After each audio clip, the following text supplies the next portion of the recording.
Okay, quick story that has me literally shaking right now. So for context, I drive trucks, and I stop at this Denny's to grab a coffee because I'm addicted to caffeine. I went in there to get my coffee to go, and then I walked to the bathroom, but as I'm walking to the bathroom, it's this old guy sitting to the left with about 12 people that's celebrating his 89th birthday. I got a call from my dispatcher, and he was like, yo, you can chill, no rush, they're not ready for the freight, so you can relax a little bit. Sat down, ordered some food, so now I'm sitting like across from the guy that's celebrating his birthday. Time goes by, I'm down there at the end of my meal, and everybody that basically came to celebrate with him had left, so now it's just him and his wife. So as I get up to go wash my hands, I see him and I give him a smile. I'm like, happy birthday, young man, 89. That's a lot of memory to have.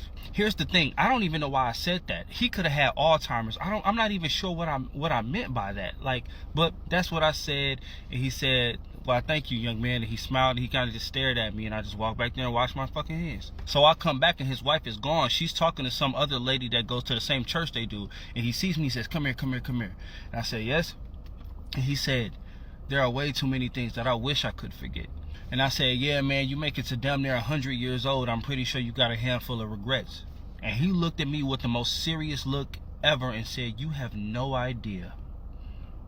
Well, now I'm curious. Do tell. He said, you know, I used to be a firefighter through the 60s and 70s. I said, that's what's up. That's a very commendable job.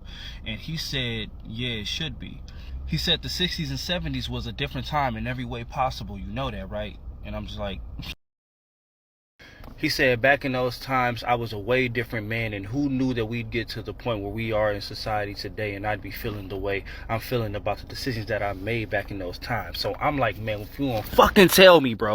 So right before he took a very long pause, he looked at me and said, back in those times, it was very common for firefighters that looked like me to leave people that looked like you in burning houses and buildings and horrible situations just to say they couldn't get to us. He said more times than he'd like to admit, he would hear screaming black people and children in burning buildings and houses and apartments and stores and cars, and he would literally just pretend he didn't hear it.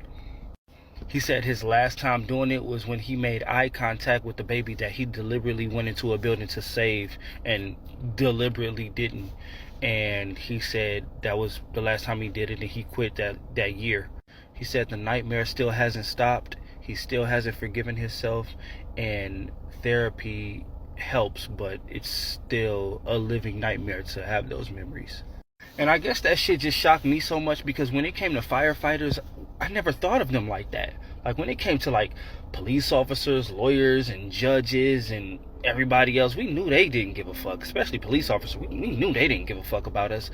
But I don't know why that didn't click to me that, no, it was everybody that hated us. Everybody. Everybody had a hand in deliberately making our lives worse. When I calmed down from being mad enough to want to pull the plug on his ass, I thought about it. And I was like, of course they did this. Of course they did this shit. Duh. Like, why was I even shocked? Like, of course. But it is something that I cannot think about for too long, because that visual of you fake going to save somebody and not saving them because of the color of their skin and the entire 911 understanding, because, oh yeah, you couldn't get Jamal, oh well, just another one gone. Like, that shit, I don't know.